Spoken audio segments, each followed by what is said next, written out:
Hi, welcome back to my mini vlog. இன்றைக்கி என்ன வீடியோன்னு பார்த்தீங்கன்னா, மகா சிவராத்திரிக்காக நம்ம அன்னூரில் இருக்கிற மன்னீஸ்வரர் டெம்பிளுக்கு தாங்க வந்து போயிட்டு இருக்கோம். அந்த கோயிலோட விசேஷத்தை நான் போக போக வந்து உங்களுக்கு சொல்கிறேங்க. ஸோ வீட்டில் இருந்துட்டு நான் அத்தை, அதுக்கப்புறம் இஷான், என் ஹஸ்பண்ட் நாங்கள் வந்து கிளம்பிட்டோம். ஆன் த வேயில் வந்துட்டு என் மாமனாரையும் வந்து பிக்கப் பண்ணிக்கிட்டோம். ஸோ ஹஸ்பண்ட் வந்து காந்திபுரம் வழியே போனதுனால எனக்கு கொஞ்சமாக வந்து பூ வாங்கி கொடுத்தாரு. வாங்கி வச்சுட்டு என் மாமனாரையும் வந்துட்டு ஆன் த வேயில் பிக்கப் பண்ணிவிட்டு நாங்கள் வந்து கிளம்பிட்டோங்க. ஒரு செகண்ட் கேப் கிடச்சாலும் இஷான் கார் ஓட்டுறதுக்காக அவரோட சீட்டுக்கு வந்துடுவான். போக போக பயங்கர டான்ஸ் ஆடிட்டே வந்துட்டு ஜாலியாக என்ஜாய் பண்ணிகிட்டே வந்துட்டு இருந்தான். அதுக்கப்புறமா வந்துட்டு ஒரு டீ கடையில் வந்து ஸ்டாப் பண்ணி நாங்கள் வந்து டீ வந்து குடித்தோம். ஸோ இஷான் வந்துட்டு ஐஸ்கிரீம் வந்து சாப்பிட்டான். டீயும் பப்ஸும் வந்து சாப்பிட்டுட்டு அங்கேருந்து கோயிலுக்கு வந்து கிளம்பிட்டோங்க. சிவராத்திரிங்கிறதுனால கோயில் ரொம்ப கூட்டமாக இருந்தது.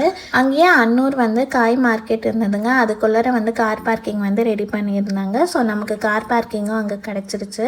ஸோ காரை நிறுத்திட்டு நம்ம வந்துட்டு கோயிலுக்குள்ளே வந்து போயிட்டோம். ஆக்சுவலாக இந்த கோயிலில் இருக்கிற நம்மளோட சிவபெருமான் வந்துட்டு பறவை ரூபத்தில் வந்துட்டு நமக்கு காட்சி அளிக்கிறாருங்க. 1300 வருஷம் பழமையான கோயிலுங்க இது. அதே மாதிரி மகா சிவராத்திரி அன்னைக்கு 21 விளக்கு நம்ம ஏற்றி 21 தடவை இந்த கோயிலை நம்ம வந்து வலம் வந்தால் 21 தலைமுறைக்கு உண்டான பாவங்கள் வந்து தீர்க்கும் அப்படின்னு சொல்லியிருந்தாங்க. இந்த கோயில் உருவான கதையை நான் சொல்கிறேங்க. ஒரு வேடன் வந்துட்டு விலங்குகளை வேட்டையாடி சாப்பிட்றது பாவம் தெரிஞ்சுமே அவரோட பசிக்காக விலங்குகளை வேட்டையாடி கொன்று சாப்பிட்டுட்டு இருந்தார். அப்போ ஒரு நாள் அந்த வேடன் வந்து கிழங்கு வந்து தோண்டி சாப்பிட்லான்னு சொல்லி கிழங்கு தோண்டும் போதுட்டு அந்த கிழங்குலேருந்து ரத்தம் பீச்சி வெளியே வந்ததுனால அவர் பயந்து விழுந்துட்டார். அப்போ ஒரு குரல் வந்து கேட்டுதான், இந்த மாதிரி உன்னோட பாவங்கள் எல்லாமே வந்து மன்னிக்கப்பட்டது, இனி வந்து யாரோட உயிரும் நீ வந்து எடுக்கக்கூடாது அப்படின்னு சொல்லி.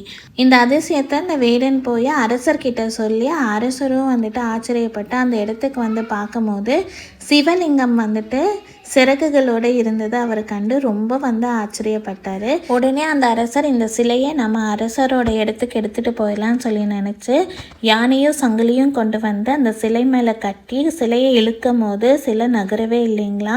ஒரு நாள் ராத்திரி சிவன் வந்துட்டு அரசரோட கனவுல வந்து நான் இங்கே தான் இருந்து எல்லாத்துக்குமே அருள் புரிவேன் அப்படின்னு சொல்லி சொன்னதுனால அந்த அரசர் வந்துட்டு அந்த இடத்துல வந்து கோயில் வந்து கட்டினாருங்களாமா. பாவங்கள் எல்லாம் மன்னிச்சதால அவர் மன்னீஸ்வரர் என்று அழைக்கப்படுகிறார்.